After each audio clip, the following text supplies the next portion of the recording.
আজকে আমি পুল্লা বা চিচিঙ্গা দিয়ে পুঁটি মাছ চচ্চড়ি করব। পুঁটি মাছগুলো খুবই সুন্দর ছিল, তাজা আর বড় বড় পুঁটি মাছ ছিল, চলা চলা মাছ। এই মাছগুলো দেখলেই ভালো লাগতেছিল।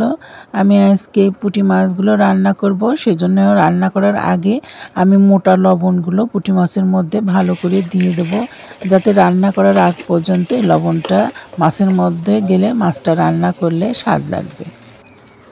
রান্নার জন্য সব কিছু রেডি করে নিয়েছি। এখন আমি ঝিঙে বা চিচিঙ্গা বা পুল্লা যাই বলেন সেটা দিয়ে আমি পেঁয়াজ, কাঁচামরিচ, হলুদ, লবণ, মরিচ সব কিছু একসঙ্গে করে দিয়ে দেবো। দিয়ে হাত দিয়ে ভালো করে মাখিয়ে আমি মাছটা রান্না করব। মাখানো তরকারি আমার কাছে খুবই স্বাদ লাগে, আর এই মাছগুলো মাখায় রান্না করলে ভালো লাগে। সেজন্য আমি হাত দিয়ে মেখে মাছটা রান্না করব।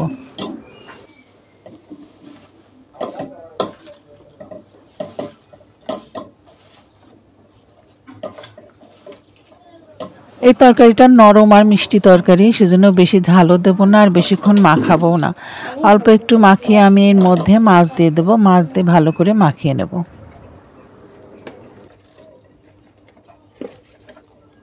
রান্না করার আগে মাছগুলো বেশ কিছুক্ষণ লবণ মাখিয়ে রেখে দিয়েছিলাম, সেজন্য মাছগুলো কড়কড়া হয়েছে।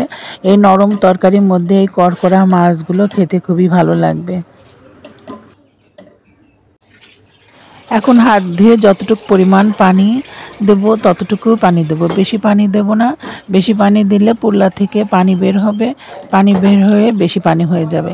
হাত ধুয়ে যতটুকু পানি আমি ততটুকুই দিয়ে রান্নাটা করে নেব। এখন আমি চুলায় বসিয়ে দেব, চুলায় বসিয়ে রান্নাটা করে নেব। বন্ধুরা, আমার পুঁটি মাছের তরকারি রান্নাটা কেমন হয়েছে অবশ্যই কমেন্ট করে জানাবেন। এভাবে রান্না করলে খুবই স্বাদ লাগে, খেতে খুবই ভালো লাগে। আপনারা আমার মতো করে এভাবে রান্না করে খেয়ে দেখবেন। যে কোনো ছোটো মাছের তরকারি যদি ঝিঙে বা পুল্লা দিয়ে চচ্চড়ি করে এভাবে রান্না করা যায়, মনে হয় এর চেয়ে আর কোনো তরকারি স্বাদ লাগে না ভাত খেতে।